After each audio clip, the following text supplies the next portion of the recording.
அனைவருக்கும் மதிய வணக்கம். இந்த வாய்மையை வெல்லும் நிகழ்ச்சியிலே நான் மீண்டும் ஒரு முறை உங்களோடு இடைபடுவதிலே நான் மிகுந்த சந்தோஷப்படுகிறேன். இந்த நாளில் ஒரு முக்கியமான ஒரு தலைப்பை குறித்து நாம் பார்ப்போம். அது என்னவென்று சொன்னால், மன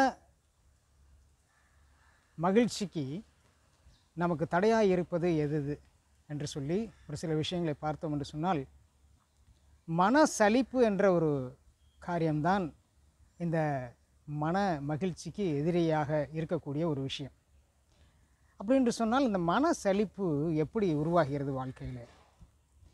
அதாவது திருமணமான ஒரு தம்பதியினரிடத்திலே இந்த காரியத்தை பார்ப்போம் என்று சொன்னால், ஒரு சில வருஷங்களிலே அவர்கள் திருமணத்தை முடித்த பிற்பாடு குழந்தை மற்றபடி குடும்பத்தினுடைய பாரங்கள் இவையெல்லாம் சேரும்பொழுது கணவனுக்கு ஒரு சலிப்பு வந்து விடுகிறது, மனைவிக்கு ஒரு சலிப்பு வந்து விடுகிறது. பிள்ளைகள் வளர்ந்து பெருகுகிற காலத்தில் அவர்களுக்கும் ஒரு சில சலிப்புகள் வந்து விடுகிறது. சலிப்புகள் வருவது வாழ்க்கையிலே இயற்கை தான், அதை யாராலும் மாற்றிக்கொள்ள முடியாத ஒரு விஷயம். ஆனால் அந்த சலிப்பை எந்த அளவுக்கு நாம் வளர விடுகிறோம் என்பதில் தான் விஷயமே இருக்கிறது. ஒரு குடும்பம் என்கின்ற விஷயத்தில் பார்க்கிற பொழுது மன சலிப்பை நாம் அதிகமாக இடம் கொடுத்து செல்வோம் என்று சொன்னால், முடிவிலே என்ன இருக்காது என்று சொன்னால், ஒரு ஒற்றுமை, அதாவது நாம் எதிர்பார்க்கக்கூடிய அந்த அன்பு, அந்த எதிர்பார்க்கக்கூடிய அந்த ஒருமனம் இவைகள் இல்லாதபடிக்கு போய்விடும். அவர் தானே, என் கணவர் தானே அப்படிங்கிற ஒரு சலிப்பு, மனைவி தானே அப்படிங்கிற மாதிரியான ஒரு சலிப்பு. அதாவது எல்லா விஷயங்களிலும் வராது, ஒரு சில விஷயங்களில் அந்த சலிப்பானது நமக்குள்ளே வேரூன்றி பாய்ந்துவிடும்.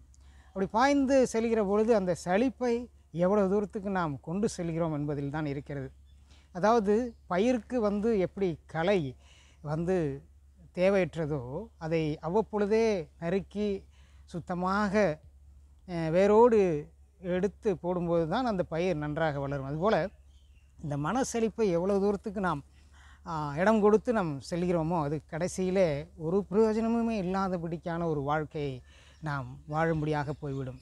பாருங்கள், எவ்வளோ கஷ்டப்பட்டு பெற்றோர்கள் திருமணம் செய்து வைக்கிறார்கள், அதே சமயத்தில் நாமவே காதலித்து திருமணம் செய்து கொள்கிறோம்.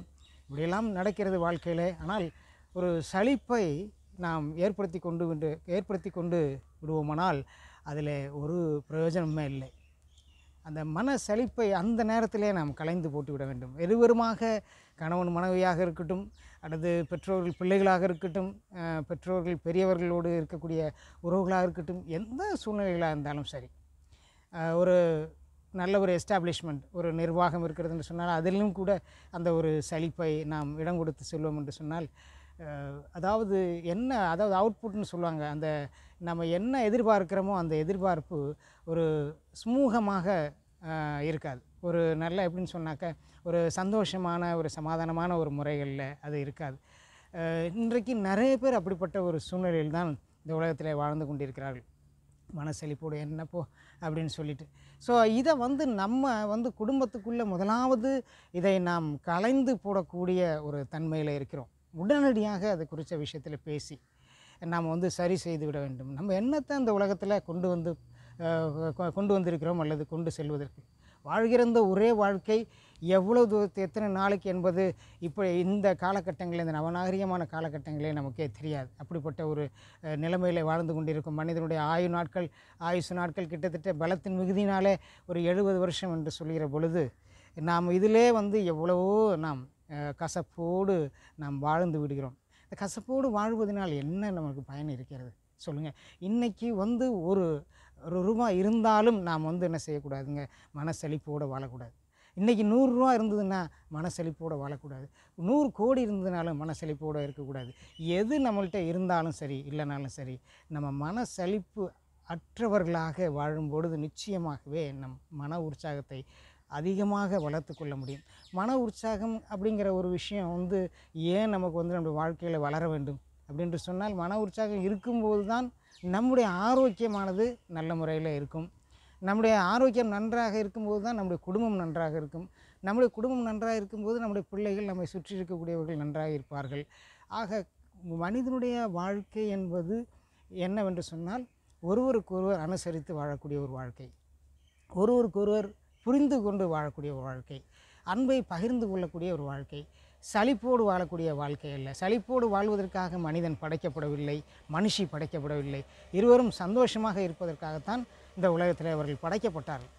இது மனுஷிக்கு தான் அப்படிங்கிற மாத்திரம் இல்லை, பிள்ளைகளுக்கும் இருக்குது, எல்லாத்துக்கும் இருக்குது.